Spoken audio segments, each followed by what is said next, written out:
Welcome to cad8407 week 7. Sorry for the background noise. They are redoing the neighbor's driveway.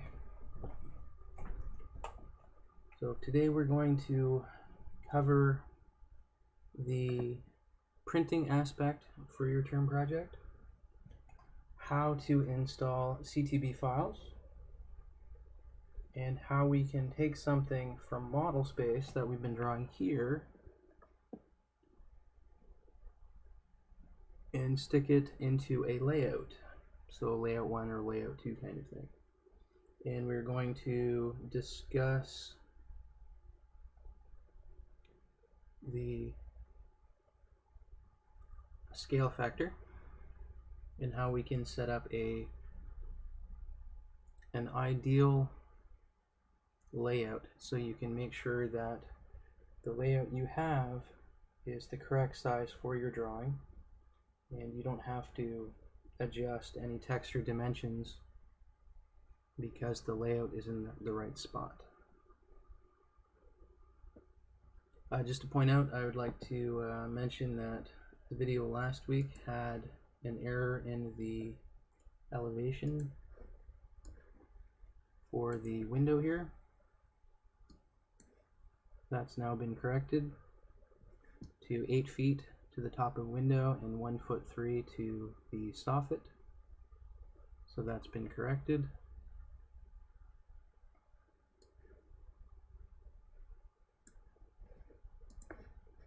So this is where we left off last week.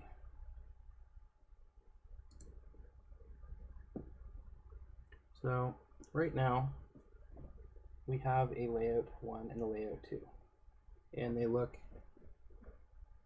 like this by default. It puts in a sheet of paper. If the paper is set up to have a margin, so it's not full bleed, you will see this dashed line. And this here is the default layout, default viewport that's in this layout, which we will delete. Now, things to do on here. If you notice, because we were in layout 1, you will see a bunch of columns that all start with VP in front. You do not want to modify those columns, so the best thing to do is create new layers in model space, so you only have this one column for color and one for line type to deal with. And the new layers we're going to create are A-layout. So that's what's going to have here. That information is going to be on that layer.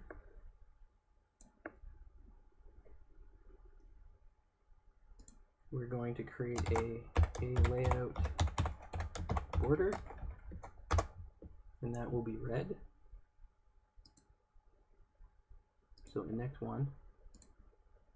And last, we're going to create a layout VP, and that stands for viewport. And that is going to be not plottable, so do not on the printer.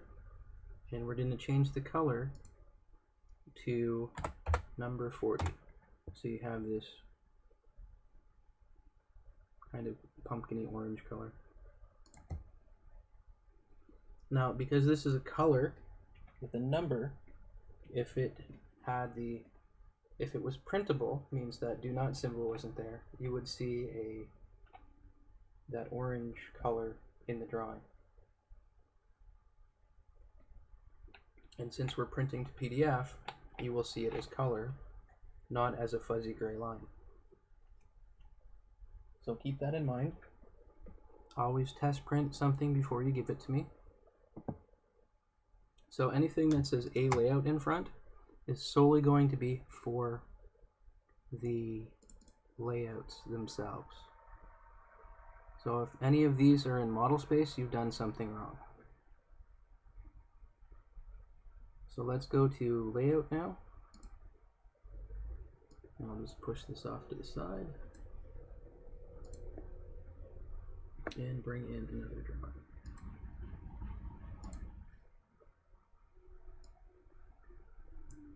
Excuse me. So we're going to be having this Arch C sheet layout. Ignore the detail boxes, at least for now, and ignore this line here. So the only measurements we're interested in are 2 feet by 1'6", and this offset of 1/2 inch, top, bottom, and right, and then we have an inch gap on the left side. So the extreme outside line is the extreme edge of the paper. So what we need to do is right click, so activate layout 1, right click, go to page setup manager, and what we're going to do is only modify the current layout. If on a test I say you're going to create a new layout, what I do mean is modify the current layout. Never create new, because you still have to assign it to a layout, and it just gives you too many things that can go wrong. And you'll think, well, I set that, but you didn't set it. It's just created. So this is showing the default values, AutoCAD PDF, and it's 8.5 by 11 sheet of paper. And we're going to modify the current.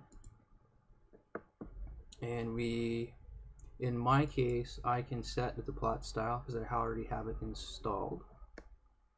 So we'll skip that for the moment. If you followed the CAD setup, you have this set up by default. Now for the paper size, if you look through the list, you will see ISO, that's referring to metric sheets, and Arch refers to imperial sheets. And if it says full bleed, that means there's no dotted gray line. And this paper list will change depending on what printers you use. So in my case, Microsoft Print to PDF is something we'll use at the end of this semester. And you will see that this is a very truncated list. We can do US letter, tabloid, and legal, and that's really it. Whereas this one, we have the full list of what we want. So we're going to look here and find the one that says Arch Full Bleed C, and it's going to be 24 inches across by 18 inches high. And it is inches. We are in an imperial drawing, so it's inches 1:1, so this is correct. It is going to be landscape, so 24 inches across. And for now, we'll just hit OK, and then we're going to deal with this plot style setup. So we'll close. So we've made the changes we want. And now you'll see that there's no margin.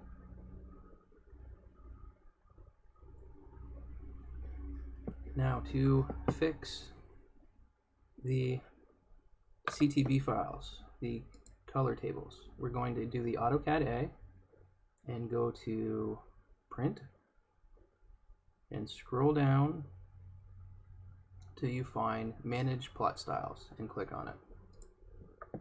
Now what that will do is it will open up another window, and all you're going to do is take these two files and copy them into this directory. So in your case, they would be in your downloads. You would copy them, paste them here, and then you would restart AutoCAD. And that is so you can pick it up from this list here. Now if a style is missing, it will say the name of it, and it'll say missing with a little exclamation mark. So if you get a drawing from another office and it says missing, you can go back to them and say that we're missing your plot style, please send it to us. And there's other ways for that to happen as well. So if you have to copy those two files in, restart AutoCAD now. So pause the video, copy them in, restart, and then restart the playing of the video. So now that you've copied those two, we can come back to Modify here, and under Plot Style Table, select CAD2000 and hit OK.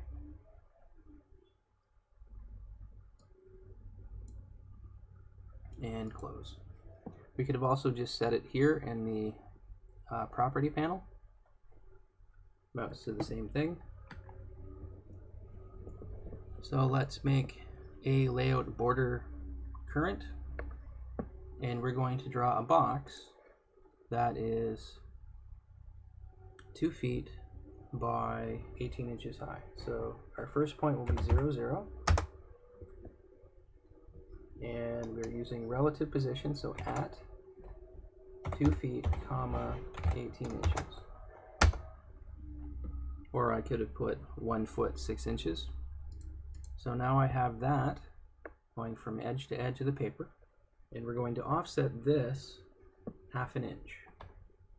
So offset 1/2 inch.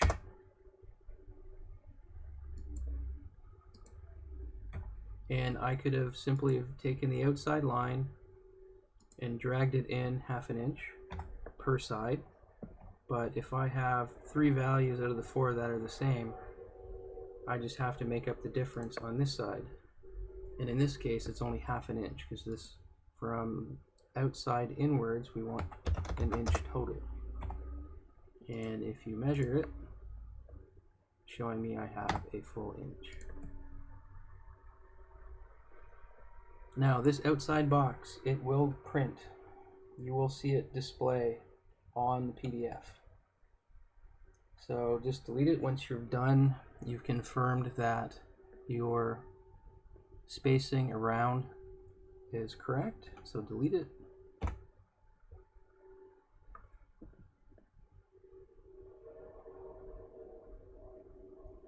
Now, what we have is, I said last week, we would be leaving this to this week. So what we're going to do here is add in the circle and the line, and that line goes to the other side of the building, and it shows us what's the drawing number, the sheet number, the name of the drawing, and in this case, who you are and your section, and then it shows what the scale of this drawing is. In this case, 1/4 inch equals a foot. So that's what we're going to do now here.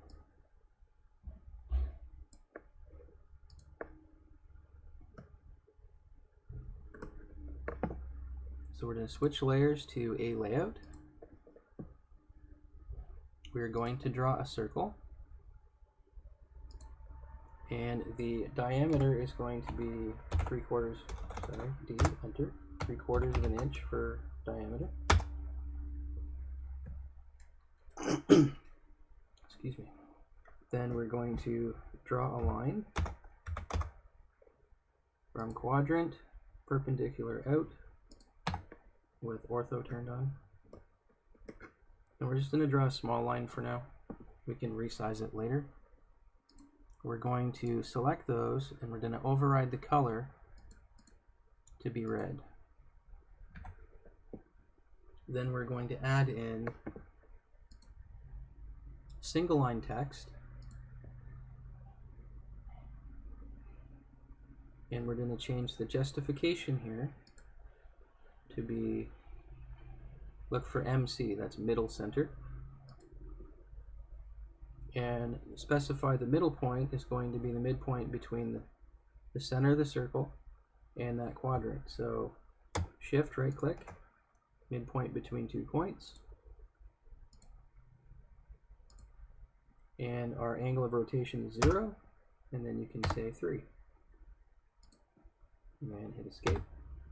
Now right now, because our default style was small, that's why it's small. So select it, come into properties, and change this to be medium. Now because this is on paper, it is defaulting to annotative scale 1:1. So what we can do is remove the annotation completely, because it will always be 1/8 of an inch. There's no need for paper to be annotative. And we can copy that from midpoint of the circle to the quadrant.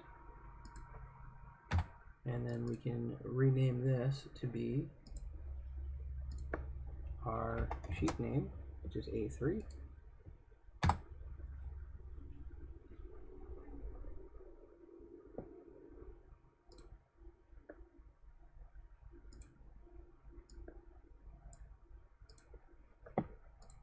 Sorry, it's just closing the layer palette.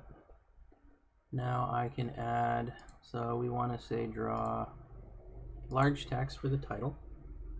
So click here, single line text, or you can type text on the command line. We're going to change our justification. It's no longer middle center. We want it to be something different. So change style and hit enter because that's not what I wanted. I want justify, sorry. And that's going to be bottom left, so BL. And I'll click there, which is the quadrant of the circle, and hit enter because we have a rotation of 0. And now we'll just stick in our title.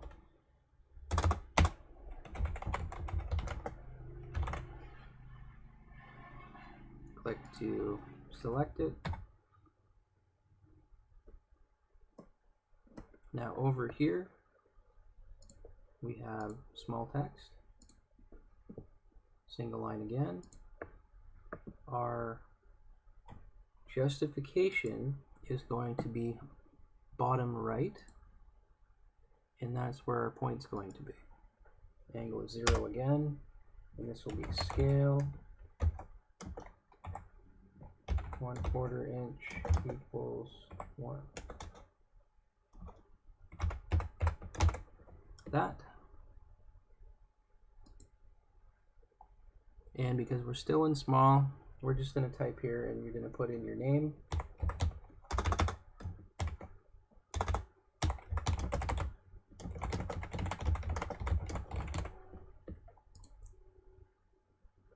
Oh, crap.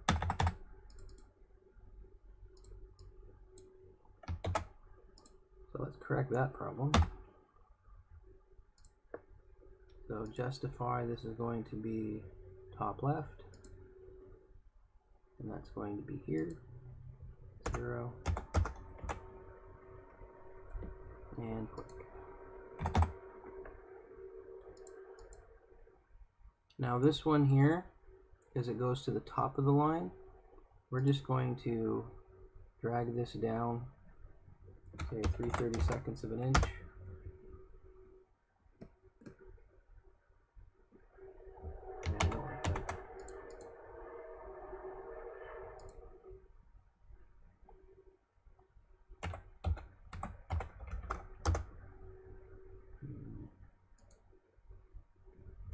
So 1/16 will be fine. So this one is bottom left. This started life as top left, and we used this grip to move over and down. This is writing the line from right justify bottom. And we have 3 at the top, A3 at the bottom, and our diameter is 3/4 of an inch. So we'll leave that as is for the moment.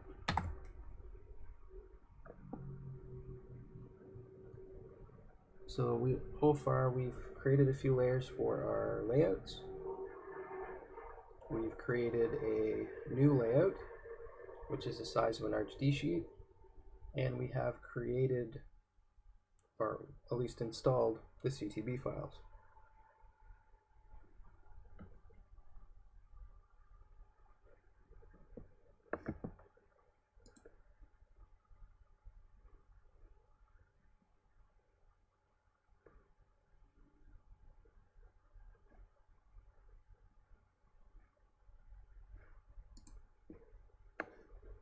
So here is the next step. When I had mentioned that we have colors and they're going to be assigning a value to them, these values are what the thickness of that line represent, be it in metric or imperial. So as far as you care,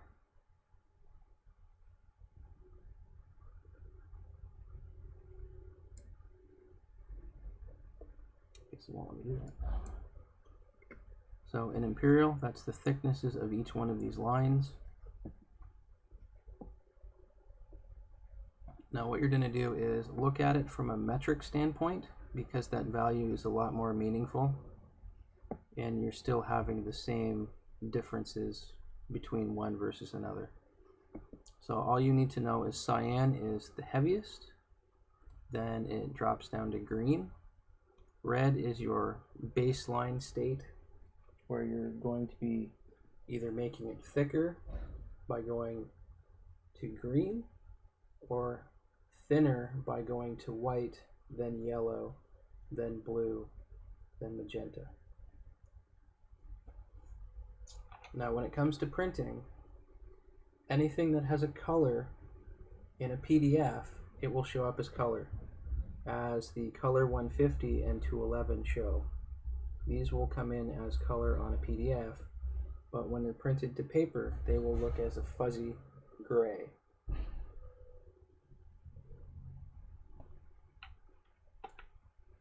And we won't be using those two colors in this class.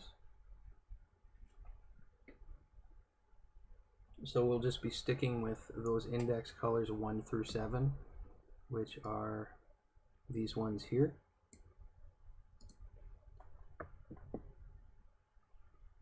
So back to where we started in week 3 when we started talking about layers, how I would give you a color to use. And I said, you're going to draw this in red. So that means this line thickness, so let's zoom in here. You're going, sorry about that.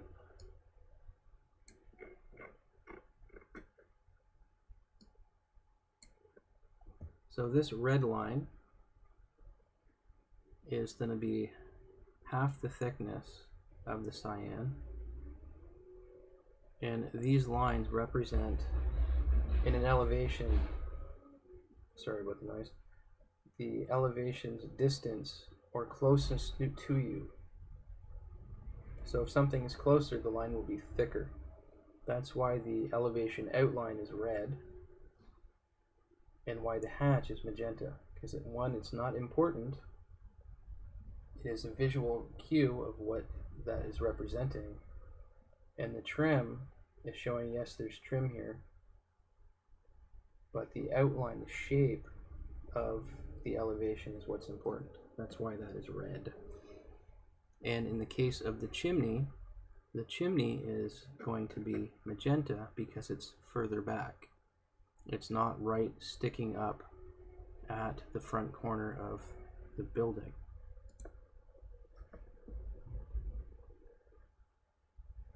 So that is our drawing title.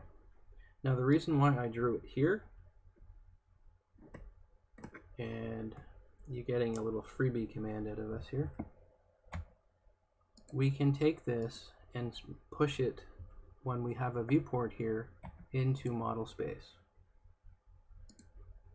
But right now we have no viewport. We just have a placeholder of where that's going to be. So what we're going to do to rectify that, and this is the whole part of making the layout first, is so you can make sure that your elevation is going to fit, or a floor plan will fit into the space you're provided. So what we want to do is take this box and basically copy it to model space. And what we're going to do is kind of do the reverse. And we're doing the reverse because one, it's in architectural units, and scale is a ratio. And the ratio for imperial is not exactly straightforward. You have to determine how many 12s are in something. So we're going to cheat. We're going to create a layout first and then create our viewport. In this case, the viewport is going to encompass all of this space. And then we're going to use the change space command and make our life so much easier than trying to determine what scale factor we need to take something here to push it to make it bigger here. Because if we were in metric, I could have a scale of 1 to 50. So everything that's in model space is 50% bigger, that being text and dimensions. And I'm shrinking the overall building 50 times to have it fit on the paper. But when you start using fractional values, it gets more complicated. So we're going to create the viewport with the MV command. And we do have an exercise on using the MV and the various options we have down here. In Brightspace, it's called the viewport creation exercise. So what we're going to do is MV. And because we're doing a rectangular viewport, we can just say fit. And what that does is going to create opposing corners on the layer we have selected. And if we double click, it tells us that we are at a scale of 0.02 in change. And we want a scale of 1/4 inch equals a foot. So I can set that. Now clearly my house isn't completed. You will have, here, let's just make this bigger for argument's sake.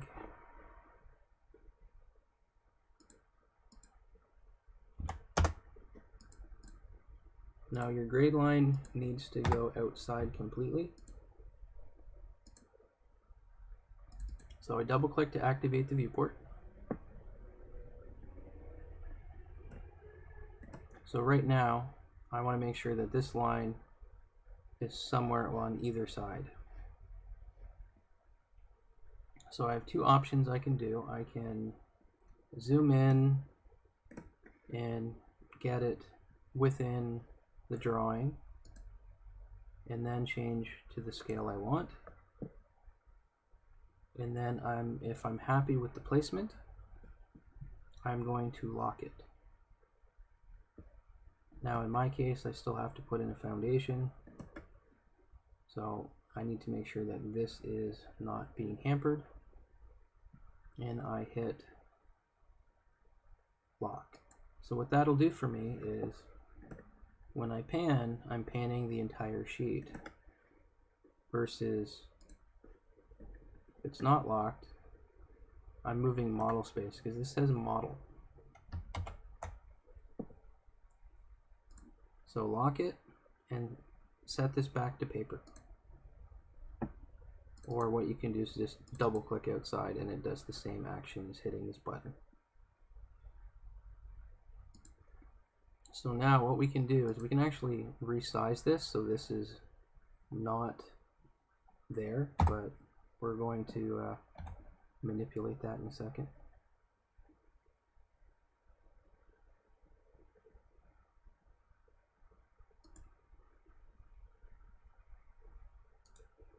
So I'm going to hide this for a moment. So I can either come into isolate and say hide, or what I can do is open up properties through here and then just say turn off layer. So it becomes a blue icon. And yes, I'm aware that it is the current layer, so you say turn off the current layer. So I want this one. It's the one I'm interested in. So what I'm going to do is select that and type ch space, enter. Since I only have one viewport, what it does is immediately knows it's going to push it into model space. See, it says one object changed from paper to model space, and it gets close enough to the scale factor that it should be. Like, you can certainly look up online and say what is the scale factor of a 1/4 inch to be in, say, 1 to 50. And that just gets us in the ballpark, which is what we want. So right now, this box here tells us, do we have enough information to put our notes here and our dimensions here? And if we find that we have to move them over, so here, let's just throw some dimensions on here.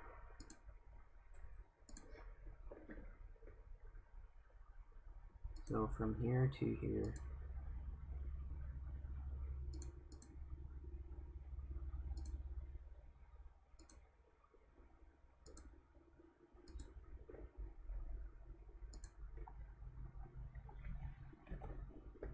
so we know that we have dimensions here, and then we're going to have notes that are m-liter over here. So we can say this is 2 square windows.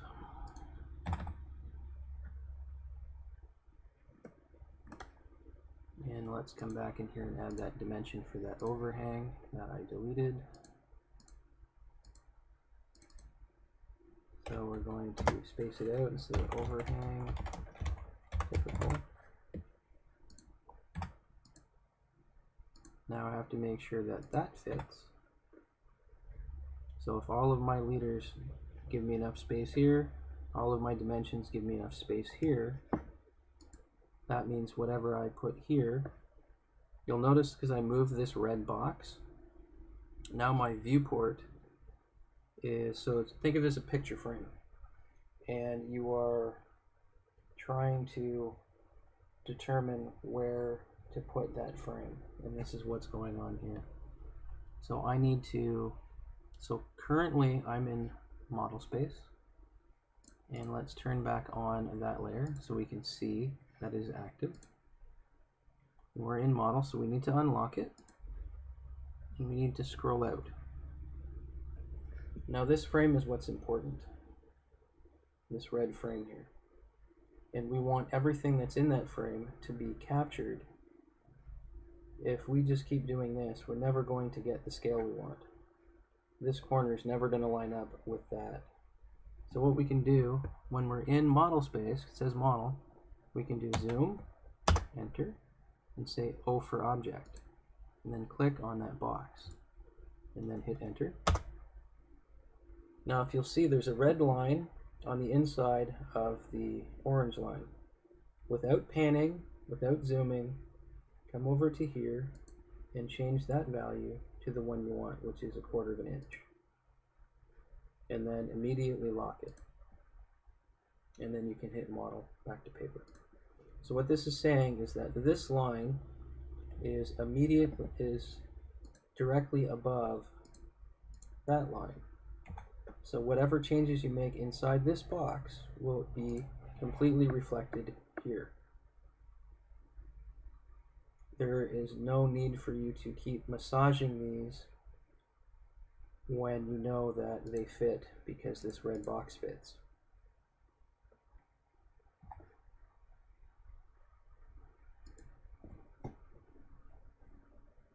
So assuming this was a complete drawing, I would have this portion and then just stretch it out by the line. So it is covering the entire, so from the circle to the scale line, it's encompassing from one edge of the building to the other. Now, assuming this was completed, all you'd have to do to print it is right click on the layout, say plot, or click the icon up here, and we can do a preview. So right now we have, this is the red line coming in because we have no border right now. And the other thing too is we don't want to see this border. So why don't we come back and create a new layer. And now this layer is going to be a non-plotting layer. So create a new layer, and it's going to say a-non-plot. Assume that's in capitals. And set it non-plotting. And what we're going to do is use a color that we're not using in the drawing. And I'm going to use green here just because the usual colors I use won't show too well on screen. So I'll use green. And now what I can do is select this and come into properties and then just have it set to a non-plot.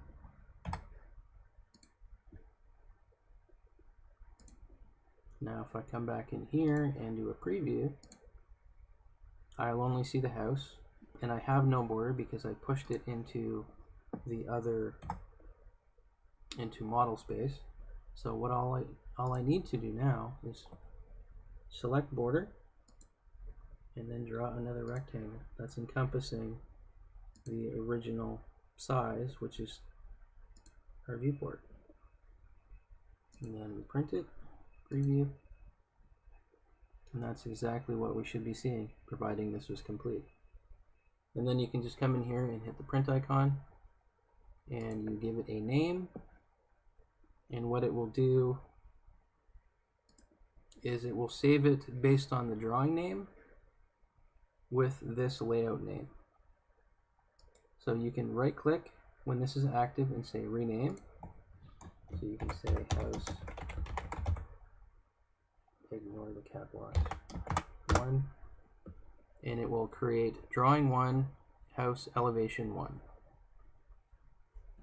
Now in the submission and in the week 6 notes, I mentioned that you're going to be naming your files by your username, so whatever the first part of your email address is for the college. So it'll be, if you're a Smith, it'll be Smith and the 4 digits, so SMIT, first 4 of your last name, and your 4 number value.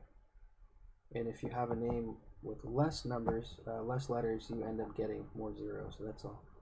So up to the @ symbol, and then put in house elevation 1 or whatever specifics I mentioned. And you will take 1 drawing, 1 PDF. House 2 elevation will be 1 drawing and 1 PDF. So you would submit the 4 files for me at the end of week 9. So that's the house elevation. Now here's the little exercise on creating viewports. So I have made a border layer and a viewport layer for you. And the purpose of this exercise is to see how using the MV command is going to interact with objects, this rectangular shape, this object, circle, and this random size shape. If you hover over, some are objects, some are just random segments of lines, some have arcs, some are completely crazy. So what we want to do is create borders for all of these.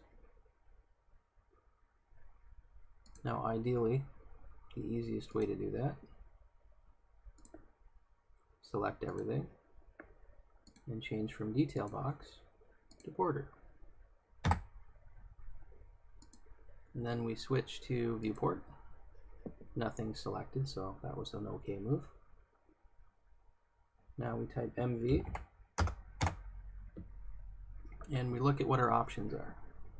So we have 3 rectangular shapes, so we can use fit for those.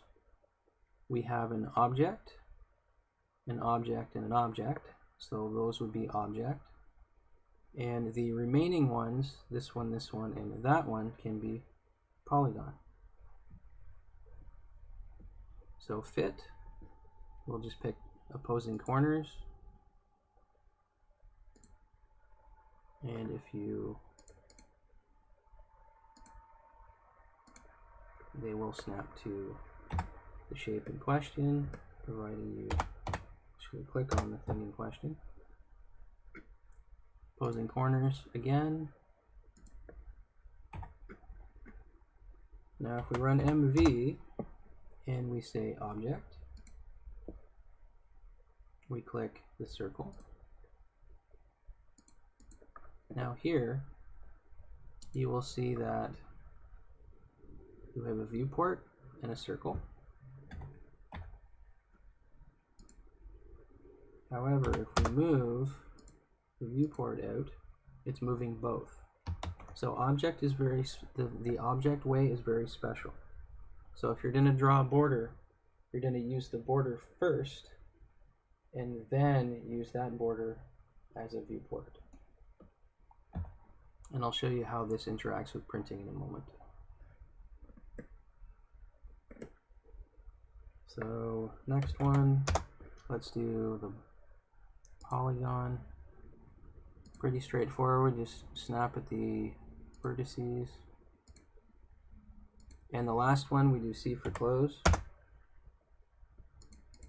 And you'll see that we have the polyline, a viewport, and we have an additional line floating around somewhere.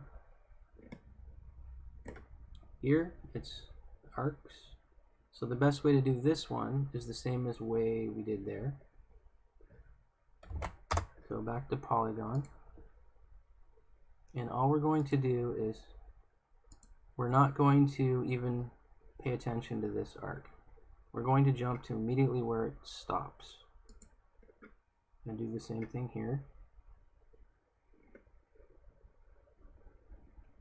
And hit tab to find the end point. And then we're going to do C for close.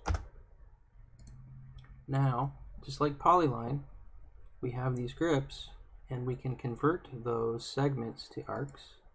And all we're going to do is find the midpoint and snap it. And then we can do the same thing here.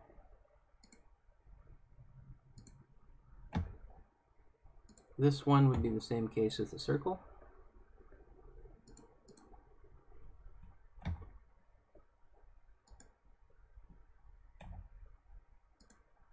Same case as this shape. Rectangle is same as those. So let's print this. So we'll preview.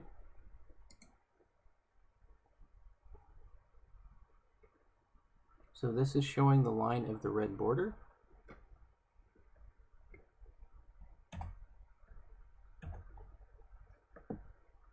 Now if I had come into layer properties, and this viewport was printing. So that means there's no do not symbol anymore. If we print again, you will see we have, and we zoom in enough, you will see that there's the black line, which is the red border. And on top of that, you have the viewport. And as I said, color 40, if it is set to print, you will see a color in that orange color. So this tells you something is wrong. So go back and look to find out what layer that is and see what happened. So in this case, we know that's color 40, and we go, oh, that shouldn't print.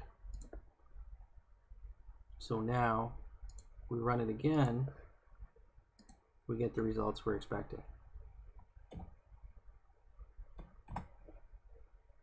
So work through what I just did here so you can get the handle of which style of shape works the best for a certain case. There will be times when, for example, we'll fillet this. It's polyline. We have one that isn't polyline. There we go. So we're going to have it with filleted corners. And it's all still one piece. So if we MV this, we say object, which is different than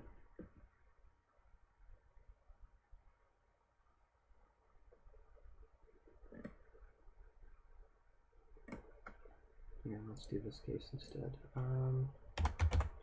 Join. So now this is one polyline. What I'm going to do is make a copy of this so you can see there is a difference.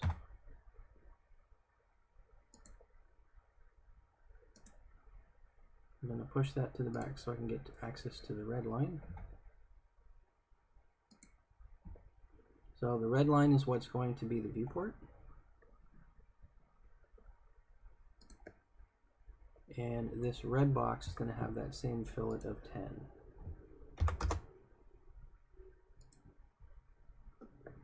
So this is a possible viewport you're going to have that has rounded corners on it.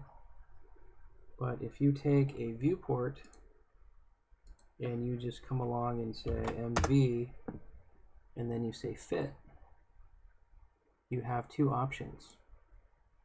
And they're both wrong.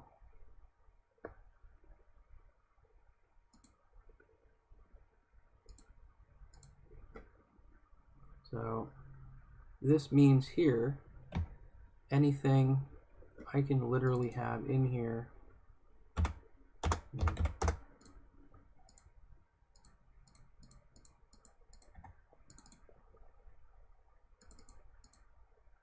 Let's put that on a layer so we can print it. So this means anything on this side is visible when it shouldn't be, because this is where the viewport should start and stop. So anything over here is fair game. This should be completely unavailable. So, and like you see here, you're not seeing the rest of the shape because it stops here. The same thing would apply around this corner. So this is bad. If you are filleting something, don't use that mode. You're going to want to MV with object. And now it will follow this path, not that path. Because your only other option, which is equally wrong, would be to make a viewport that's this size, or you'd end up trying to do some kind of fakery, because that's wrong. Can't do that. If you tried that, that would be wrong because I'm losing all the space. What happens if this drawing required what's the space here to fill up?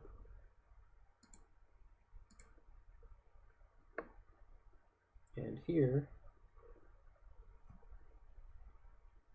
yes, I could come along and add vertices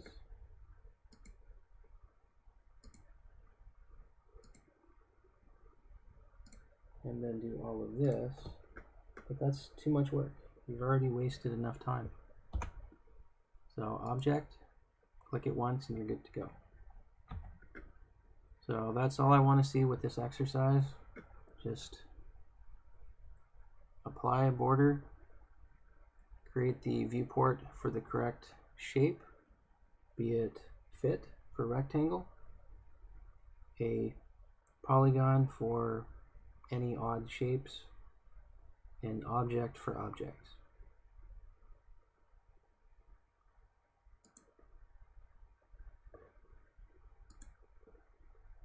So that is it for week 7. Next week you have your reading week.